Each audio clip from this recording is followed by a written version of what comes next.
Ah, a Lúcia entrou. Agora sim.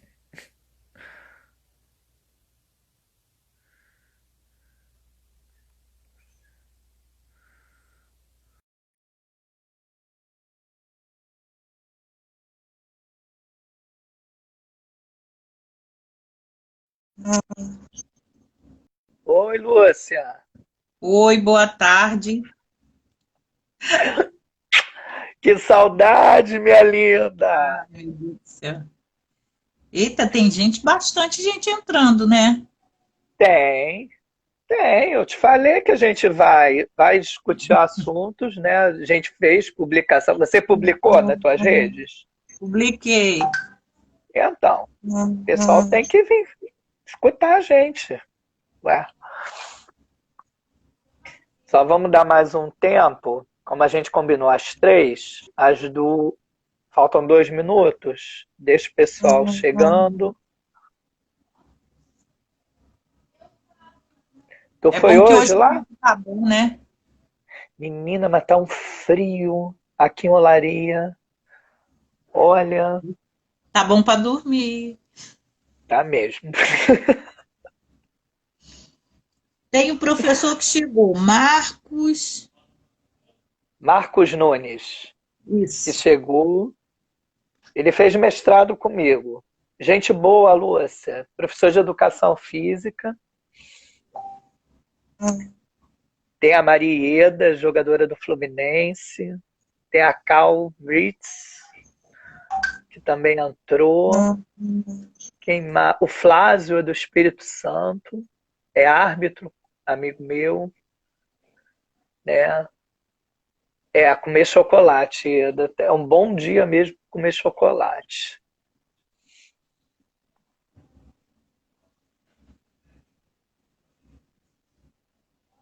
A Sandra entrou. Maria Cardoso falou com você. Mariana Santos. Eita. É porque a Vai gente vai olhando, Lu. percebendo tudo, vai. É. Gente, boa tarde, boa tarde.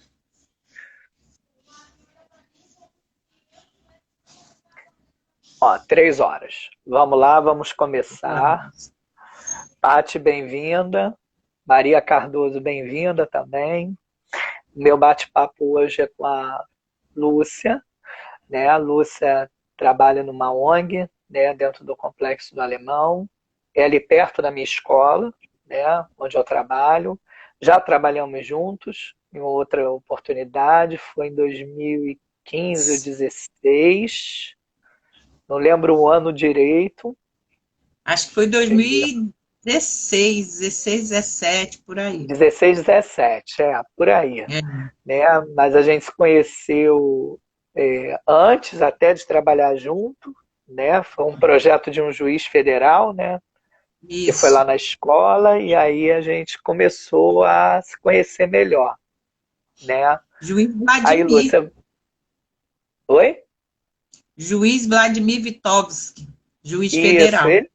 ele mesmo. Lúcia, sinta-se à vontade, você é a minha convidada hoje, né? Se apresente às pessoas. Bom, mais uma vez, boa tarde. Agradecer o Estevão que me convidou para falar um pouco sobre esse desafio de estar dentro do Complexo do Alemão atuando com mais demandas sociais, né? Meu nome é Lúcia Cabral. Eu atuo aqui no Complexo do Alemão já há mais de 40 anos, antes muito ligada à educação, porque eu tinha uma escola em casa. Depois me formei professora, continuei atuando, dirigi creches, dirigi, coordenei vários projetos voltados à educação de jovens e adultos, e daí, em 2007, houve uma violência no Alemão, 21 jovens mortos, e eu comecei a fazer um trabalho muito ligado à questão de direitos humanos, e aí eu fiz um documentário chamado Elas da Favela, e nesse meio tempo eu resolvi ter um espaço, uma ONG. e foi quando eu apresentei o documentário na Universidade Veiga de Almeida e ganhei a bolsa de 100% para cursar a Faculdade de Serviço Social.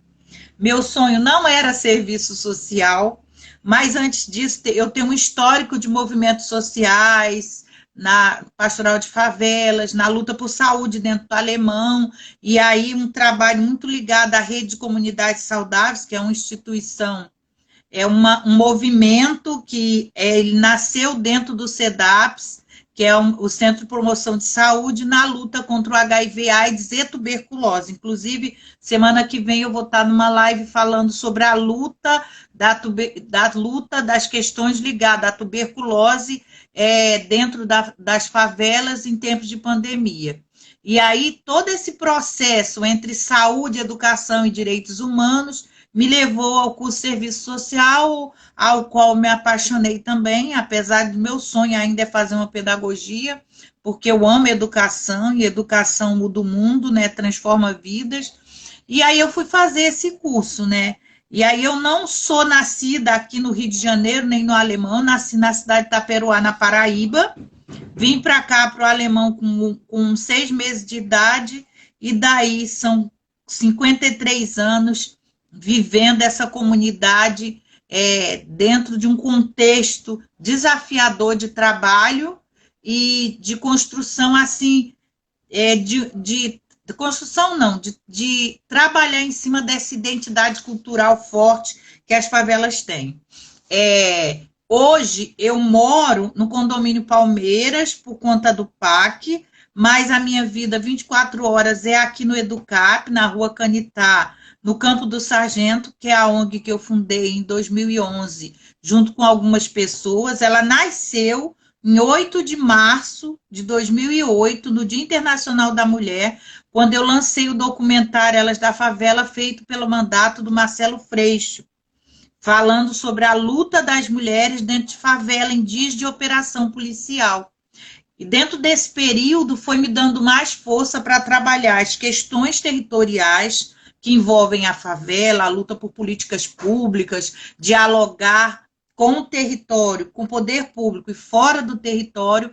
Então surge todo esse contexto. O Educap é um espaço onde eu atendo às demandas sociais, além de ter projetos ligados à formação educacional, a pré-vestibular, né? Nós temos pré-vestibular, reforço escolar, temos atendimento em parceria com o CRAS, Serviço de Convivência e Fortalecimento de Vínculo Familiar, temos um projeto voltado à tecnologia, a gente teve o circo, ao qual o Estefan foi coordenador, né, junto com o Unicirco, foi um momento muito importante, pena que o poder público e as instituições sociais não conseguem manter os projetos por falta de apoio nesses momentos que a gente precisa falar também um pouco sobre essa falta de apoio do poder público à política que é criada por associações sem fins lucrativos dentro das favelas. Então, o Educap ele se tornou um espaço de referência aqui na Rua Canitá, no Campo do Sargento, onde a gente tenta desenvolver ações que atendam à demanda da comunidade. É claro que a gente não consegue fazer milagre, porque a instituição, o maior desafio é manter esse espaço vivo e em pé, porque o espaço a gente tem, mas as ações, elas dependem de apoio, e nós, moradores de favelas, e que lutamos por dias...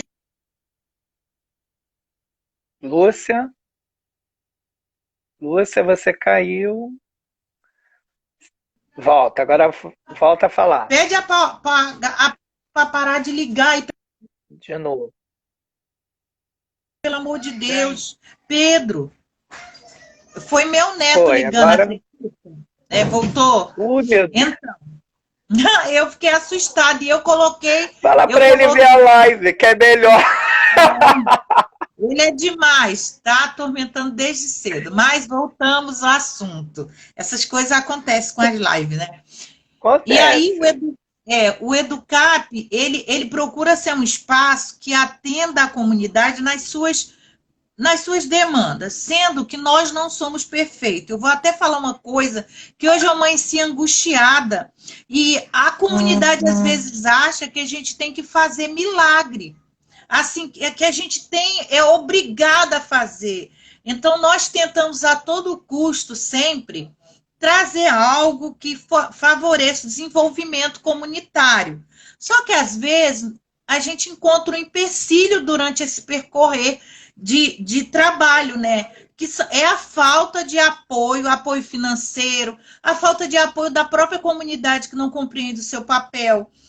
Em tempos de pandemia, a gente tem atendido mais de 4.000 famílias com cestas básicas. Só que nós não somos supermercados, não somos empresários, nós não temos apoio de governo, e as pessoas chegam aqui exigindo a cesta básica como se eu fosse obrigada a ter. Às vezes, eu sou uma mulher desempregada, às vezes eu não tenho na minha casa, entendeu? E tenho que suprir a necessidade do território. Então, fica aqui assim, são angústias, às vezes, que a gente sente por ser dentro da favela e enfrentar todo esse desafio, né? E esse trabalho que eu faço eu já vi isso em 2017, quando a gente trabalhou junto. Você também estava passando por necessidade, as cestas dentro da Educap, e você distribuindo para o pessoal da comunidade. Isso. E ali eu vi muito caráter em você. Entendeu? Eu tenho uma admiração muito grande por você. Obrigada. Você sabe disso, que eu não é de boca para fora, eu sempre te admirei muito, entendeu? Quando eu tenho que indicar alguém lá da escola para fazer algum curso, etc., eu sempre indico a Educap.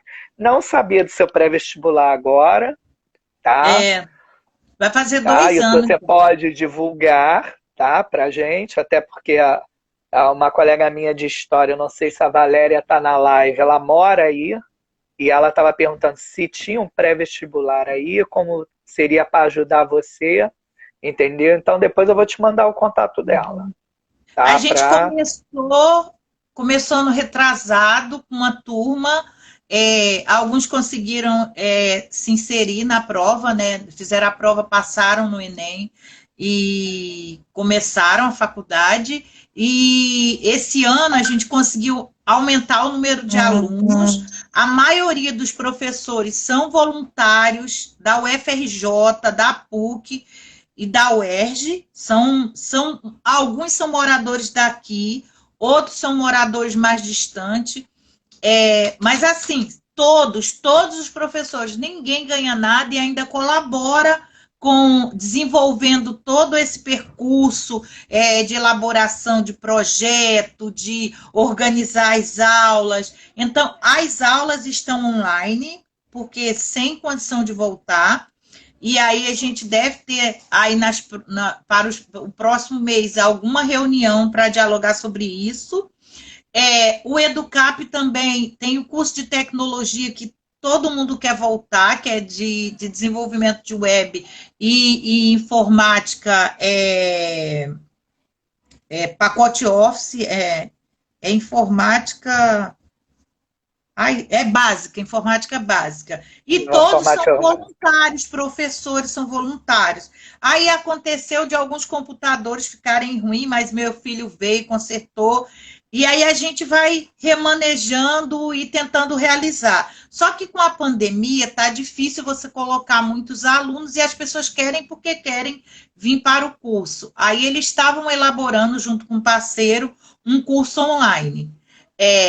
E agora a gente recebeu também um convite de uma parceria de uma chefe de cozinha para realizar os cursos de panificação, chocolateria e outros cursos aqui.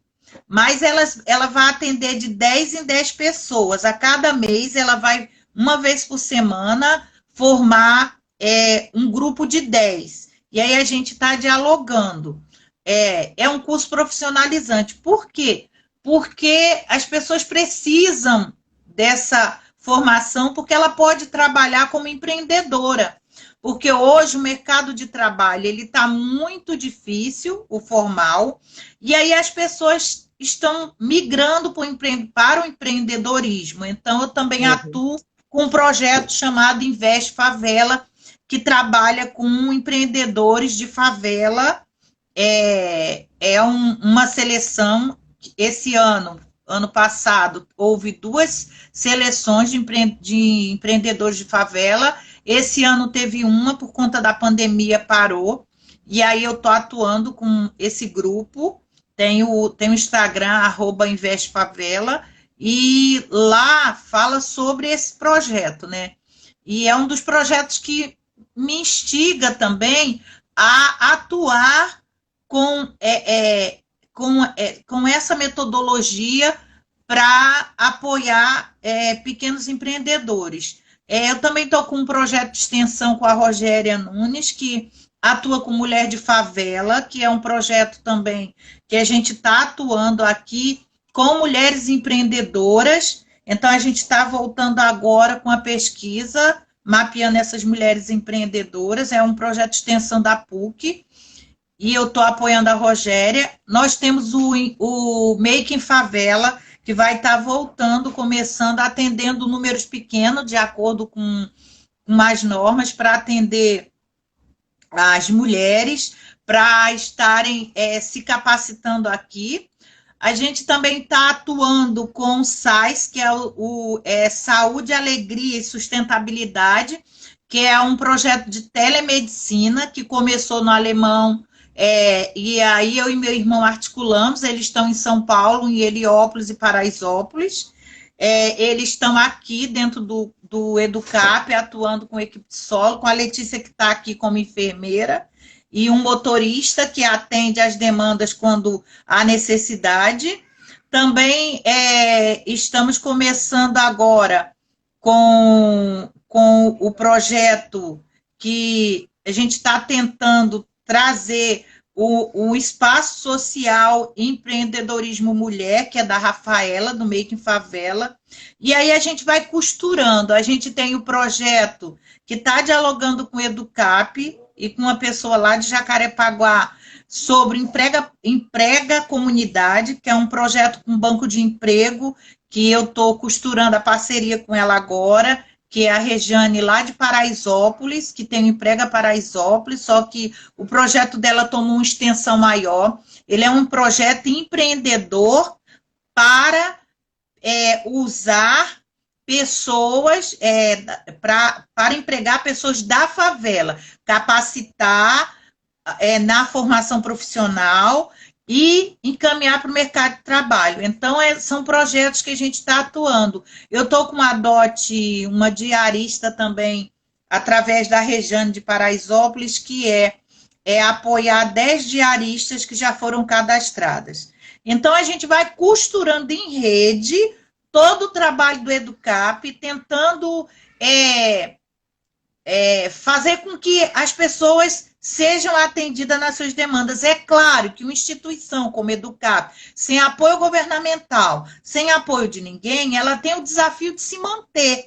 Ela tem um desafio, principalmente agora na pandemia. Só que a gente conta com ações de solidariedade, gentileza e amor. Se não for nesse ritmo, nós não conseguimos sobreviver, porque a gente tem grandes desafios. Eu sou de uma rede, a Rede de Comunidades Saudáveis, que é uma rede de mais de 165 favelas, mulheres, lideranças, tem alguns homens também, que militam a favor da favela. Mas isso é um histórico já antigo, tem mais de 10 anos que eu estou nessa rede, que a gente está lutando, que a gente discute saúde, a gente discute educação, direitos humanos, política pública. Então, e o que você vê, Lúcia, os governantes atuais? Os nossos Nisso governantes... tudo, e o que os governantes fazem hoje para vocês, desse grupo? Eu acho que viver essa política de agora é viver todas as violações. É na saúde, é na educação, é nos direitos humanos, porque a gente não tem um governante. A gente tem uma pessoa medieval que pensa que é um rei.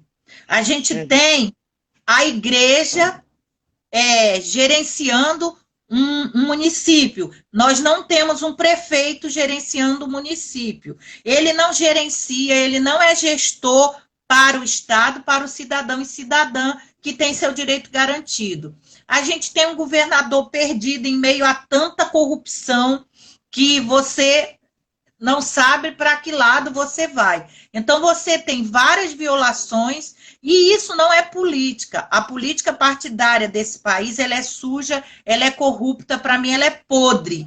Tinha que inexistir, ela não podia existir, ela tem que ser sumir do mapa. Eu acho que a gente tinha que mudar tudo isso, porque o certo são os governantes governarem para o povo e com o povo. Essa é a democracia. Mas a nossa democracia, hoje é qual? A nossa democracia não existe essa gestão para o povo. Um gerencia para a família, o outro gerencia para quem ele quer, né? O outro usa a igreja o tempo todo. Então, como que você vai acreditar nesses políticos? Eu hoje, se fosse votar, eu não tenho uma pessoa certa para confiar.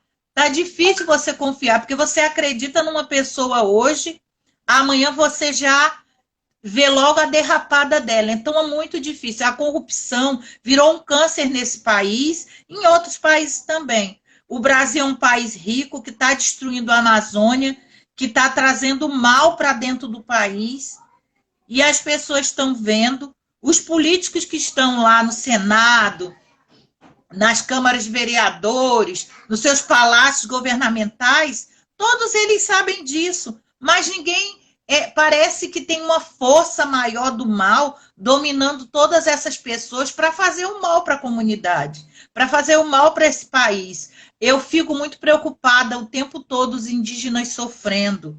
É uma violação tão grande que dói. O nosso país, ele é do índio, ele é do índio. Nós somos descendentes deles. Só que nós sofremos por isso porque a maioria do cidadão não sabe do seu direito enquanto cidadão e do seu dever também. Então, a gente fala muito também só de direito, a gente também tem que trabalhar o dever. E nosso dever enquanto cidadão é exercer a nossa cidadania. Mas quando a gente vai exercer essa cidadania, a gente fica o tempo todo podado. É igual a Marielle. A nossa Marielle, ela morreu porque ela tentou lutar pela população de favela. E aí ela teve a vida ceifada. E aí até hoje nada de nada de nada. Então, assim, são muitas dores que a população sofre, mas sofre de mãos atadas, sofre às vezes porque não entende o que é política. A política é necessário falar, mas não é essa política partidária que o nosso país vive, mas a política de gestão governamental com democracia. Mas é preciso acordar, é preciso fazer a leitura do que é democracia. Nós não estamos sabendo exercer realmente o que é a cidadania. E essa força está no povo. É preciso que o povo acorde. Existe uma luta contra isso, mas ainda está muito fragilizada, né? E aí a gente está aqui, o pequeno, tentando realizar coisas grandes para um espaço maior, como a favela. O tanto de favela que tem no Rio de Janeiro é uma população que poderia muito fazer a diferença se compreendesse melhor o seu papel enquanto cidadão. E falar de política é falar de cidadania, de democracia, coisa que a gente... você debater, né?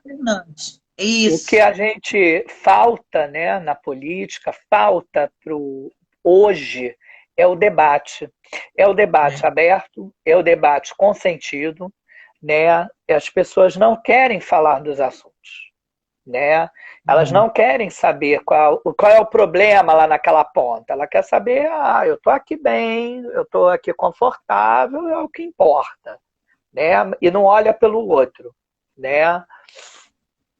Lúcia, eu sei o que você está passando, porque lá na escola eu estou nessa ponta também de entregar kit de alimentação Então eu sei qual é a cobrança.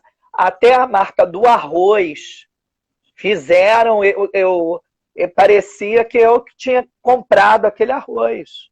Entendeu? Eles não entendem que é um fornecedor, que a gente tem que ver preço, que a gente tem que dar para todos os alunos. Você sabe que a minha escola é uma escola enorme, aí no alemão, acho que 70% do alemão estuda nela, entendeu? A outra parte vai para outra escola ou vai lá para o Largo lá do Terço, né, que estuda, são as 3 grandes escolas da nossa área, né? A gente não vai falar o nome delas, né, mas você sabe, quem está vendo a live sabe, quem está vendo a live não sabe, pesquise, entendeu? Para conhecer esse complexo.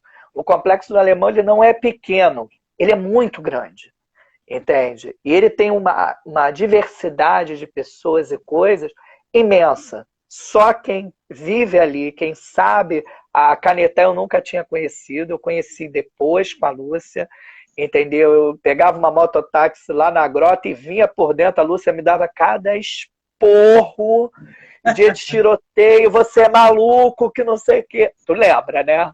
É. E pegava o ônibus para vir por Inhaúma e eu falando para ela, olha, eu não sei andar por Inhaúma, não sei andar pela grota, que era mais perigoso na época. Naquela época estava perigoso, hoje já nem tanto, né? Mas, Lúcia, qual o trabalho da Educap que você viu que transformou a vida de alguém que está aí dentro? Do aluno ou da aluna que você atende? Que você viu que era uma... Eu não gosto desse termo, mas eu vou usar porque você vai entender. Você sabe que a gente tem uns termos ruins na educação, né? Mas é aquele ponto assim, esse era a estatística certa. Quantos desses você tirou? Ai, tem muitos jovens. Eu acho que não tem contabilidade assim, porque eu não gosto. Eu sou assistente social, mas eu não gosto de transformar pessoas em números. Mas para a política tem que se transformar em números, né? Mas aqui eu costumo trabalhar com a nossa juventude, incentivando a educação como ponto de partida para a transformação. Então, no reforço escolar, a gente está sempre trabalhando essa questão da importância da educação para essas crianças e eles crescem aqui com você.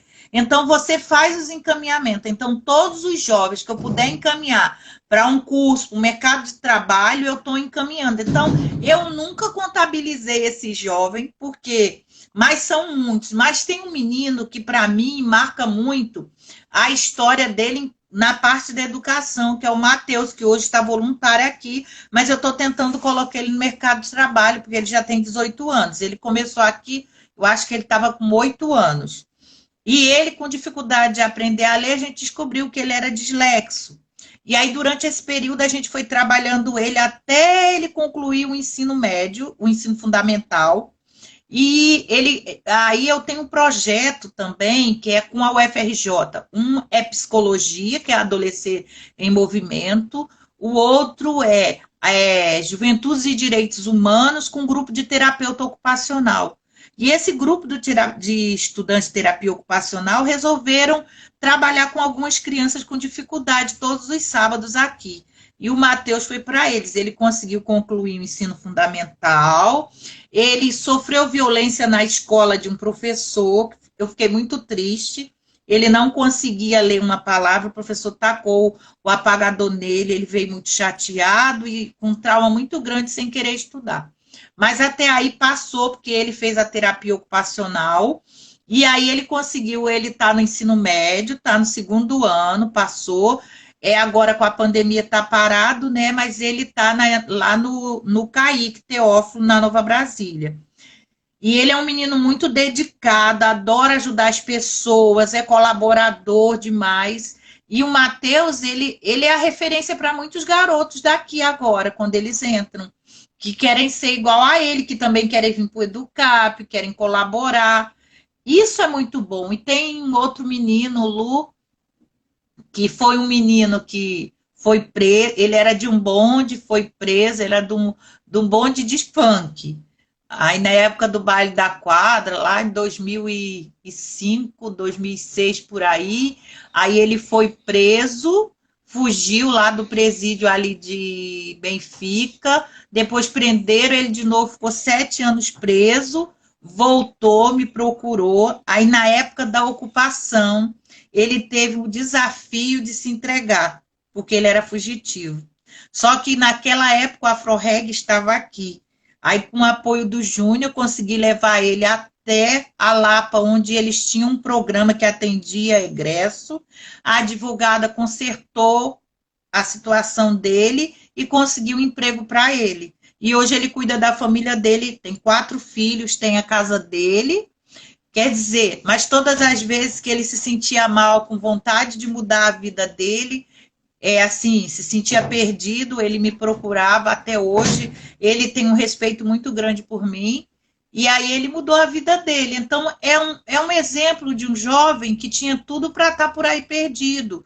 Porque os nossos jovens, eles estão perdidos porque não existe programa de empregabilidade ou um programa bom de educação que segure esse jovem, da alfabetização até uma faculdade.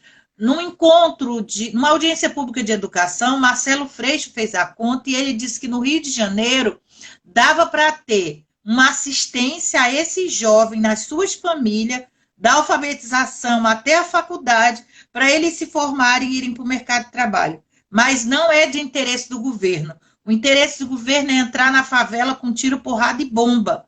E aqui é nós por nós. Se nós não lutamos a favor dessa juventude e criamos estratégias para mudar a realidade deles, a gente vai continuar com um sistema violador o tempo todo e a gente só vai ter de retorno a violência. Não é interesse de nenhum governante ter esse jovem fora da comunidade, aprendendo, estudando numa universidade. O interesse desses governantes é ter esse jovem alienado, porque para eles faz efeito no bolso deles.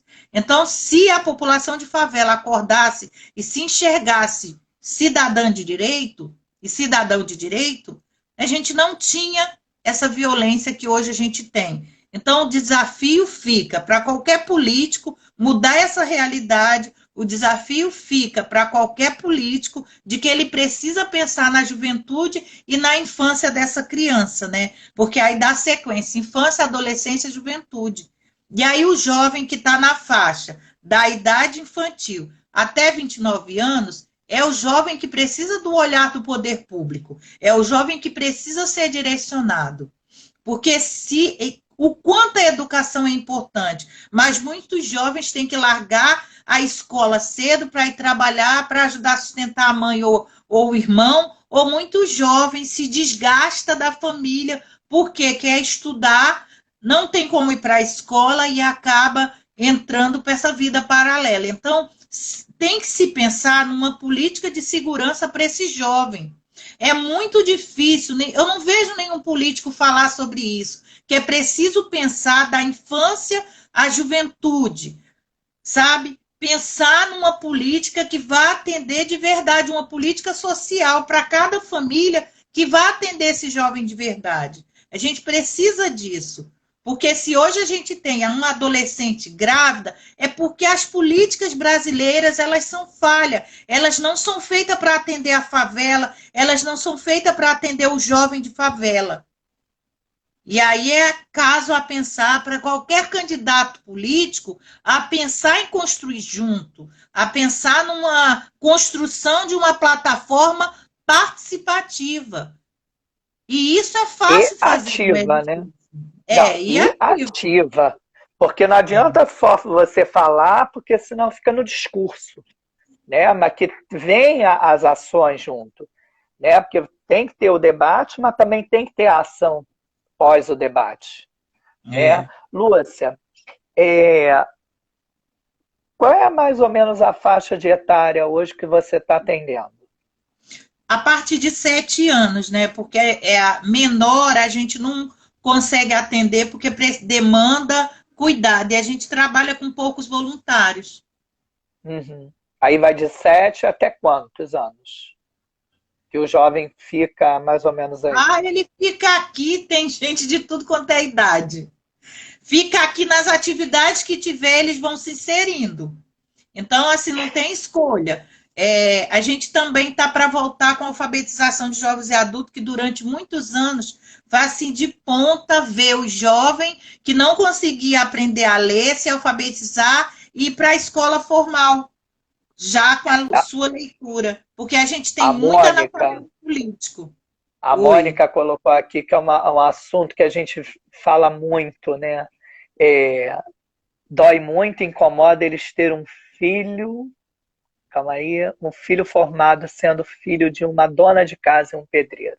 Isso é verdade. Incomoda. Entendeu? Então, o pobre incomoda se ele, no caso eu, me formei com muito sacrifício, 43 anos, eu me formei em assistente social. Uma bolsista, mas foi um desafio manter minha bolsa, né? Eu nunca podia tirar nota baixa, tem média, então 100% para mim suportar, trabalhando, já mãe de 3 filhos, tu imagina. Então foi um desafio muito grande.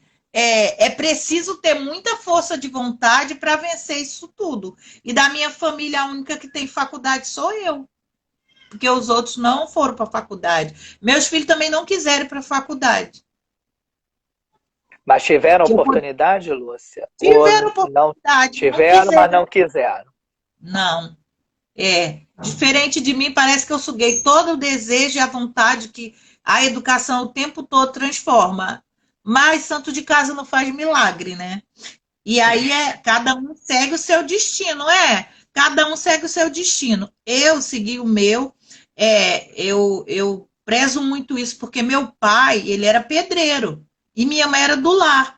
Então, eles dois só estudaram até a 3ª série. Mas a minha mãe é uma pessoa sábia. O meu pai foi uma pessoa sábia. Isso ele deixou comigo. O quanto a educação ia me ajudar a ser uma pessoa melhor. Ser uma pessoa, né? Fala.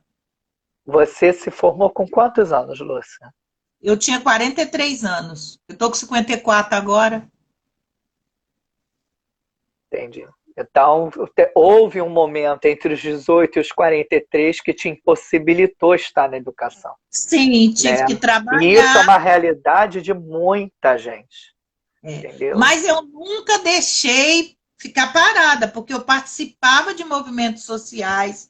Nesse período parada, eu me formei em Direitos Humanos, em cursos, me formei em Promotora Legal Popular, que é um programa que existe na UFRJ, fiz vários cursos em Direitos Humanos, fiz um curso de Direitos Humanos pela União Europeia, participei de vários eventos, já viajei para vários lugares, já viajei patrocinado pelo Ministério da Saúde na época para falar sobre a luta contra HIV/AIDS dentro do território de favelas, já fui em vários congressos, já viajei até para Miami para falar sobre o movimento de mulheres, ações com mulheres dentro da favela. Quer dizer, eu nunca parei e trabalhei durante esse tempo. Antes de ir para a faculdade, eu atuei na Secretaria de Estadual de Trabalho, no Sistema Nacional de Trabalho, dentro da favela do Jacarezinho, eu fiquei 3 anos. Aí depois saí, fui trabalhar 7 anos no Viva Rio,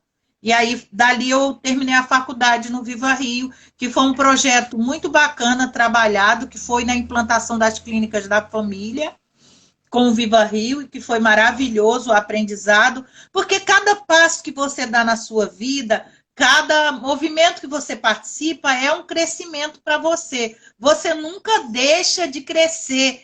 É uma educação da vida, é uma educação informal, mas é uma educação, uma formação. Quando eu fui para a faculdade, eu entrei na faculdade já sabendo o que eu queria, o que eu ia falar, e toda a vivência que eu vivi se inseriu dentro dessa formação. Então, eu nunca deixei de ter essa educação popular. A educação popular, seguida de Paulo Freire, ela é maravilhosa, porque quando você tem essa noção, você consegue construir um mundo melhor através desse aprendizado. Se eu não tivesse meu canudo hoje, eu teria uma formação muito maior que eu poderia imaginar, que era a formação da vida. Porque quando você busca essa formação, você consegue encontrar a resposta. Então, a leitura também te leva a esse caminho. Então, os dois, para mim, a universidade, casada com a universidade da vida, foram duas coisas que caíram muito bem e hoje eu tenho minha formação. Lúcia, a Maria Ieda colocou aqui, o importante é ter oportunidade, mas nem sempre o jovem da favela tem a oportunidade. Aí a Mônica logo embaixo coloca assim, mas muitos têm a oportunidade, mas não agarra, né?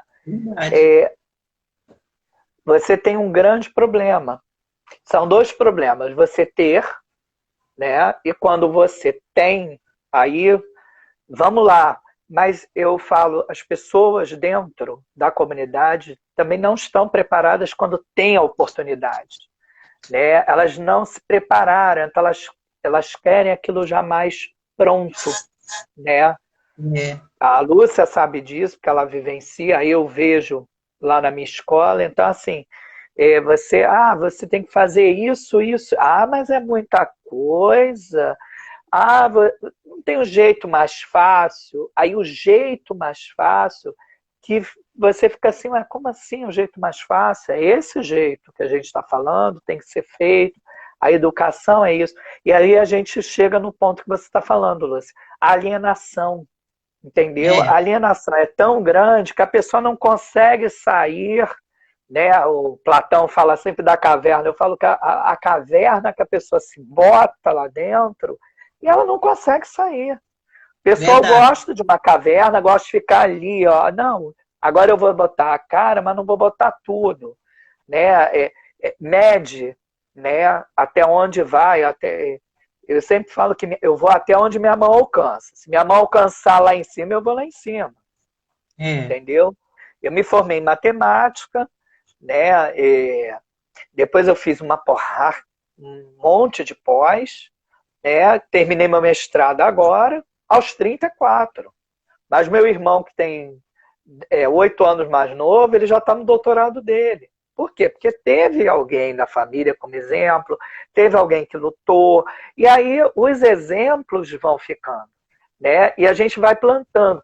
Vai florescer? Nem sempre floresce. Nem sempre, mas vai que os teus filhos não conseguiram. Mas vai que seus netos vão para a faculdade, você vai ver. Entendeu? Eu sempre vejo assim os lados positivos. A luta, o estudo é a única coisa que não tira da pessoa. É a única coisa que não tira do ser humano. Se você leu aquele livro, você sabe o que ele está escrito. Ninguém precisa falar dele para você, porque você leu. Entendeu? É verdade. Sabe? Lúcia, vamos encerrando. Né? Aí a Mônica de novo, nem todos querem sacrificar, não vem que na frente é colher o que plantou. Eu até falo para ela que viver tem que ter um plano de vida. Né? Você tem que ter planejamento. Eu sei quando as pessoas falam para mim, o que eu faço? Eu estou toda enrolada de dinheiro. Você anota quanto que você gasta. Você tem um caderninho de conta que você gastei R$1 na balinha, para você ver onde está indo o seu dinheiro. Se você não tem planejamento, realmente você vai ficar no emaranhado cheio sempre de problemas. Né? A Sandra, a oportunidade é passageira, e se não pegar, o quê? Se não pegar, gente, desculpa. A tempo, ela simplesmente vai. Realmente, se deixar passar o bonde, alguém pega ele. A facilidade do tráfico. Não entendi muito bem da facilidade do tráfico. Enfim, a educação que pode transformar o mundo. Lúcia, encerre. Tá? Eu tive uma grande honra de ter trabalhado com você, falar com você nessa live. Né? Eu vou aí. Eu estou marcado na minha agenda, tenho que ver o dia, mas eu vou te passar. Já, quando eu divulgar a nossa live, eu vou botar o Instagram do Invest na Favela, vou botar o seu, tá ok? Vou te mandar o Insta, que vai estar salvo nosso papo. Tá bom, Lúcia? E aí, Tá bom, suas obrigada. palavras finais, minha linda. Bom, as minhas palavras finais é que todo mundo pode ter essa oportunidade. Basta querer e acreditar, né? Porque nada na vida é impossível. Para mim, não foi impossível. Eu sempre acreditei que um dia eu ia chegar onde eu queria chegar. E eu cheguei e ainda busco muito mais. Então é importante que todos tenham essa força. E eu sou uma mulher de muita fé, porque se eu não fosse uma mulher de fé, eu não estaria aqui. Então fica aí a marca registrada, que é preciso ter paciência e tentar conquistar sim, porque mais na frente a gente consegue. E beijo para todo mundo, obrigado pela atenção, obrigado, Stefan. E eu fico aguardando aí as novidades. Pode deixar, meu amor. Ó, meus amores, um grande beijo. Obrigado por essa live. Uma live maravilhosa, tá? Divulguem, por favor, porque Lúcia merece essa divulgação, tá? Eu vou colocar o endereço do e-mail da Educap junto, a Rua Canetá, no Campo dos Afonsos, entendeu? Stephen, tem barricada? Não tem barricada lá, entendeu? É Principalmente se você Campo do falar, vou lá... Sargento. É, a Campo do Sargento, desculpa, Afonso é outro lugar. O Campo do Sargento. Não tem, entendeu? Se tiver, fala que vai na Educap, entendeu? Que ninguém vai te parar. Pelo menos nunca me pararam. Tá bom? Ó, um beijão, Lúcia. Essa Beijo. semana, acho que essa ou a outra eu já tô indo aí, tá bom? Um Tá beijo, bom. meus amores. Tchau, tchau, galera que tá aí.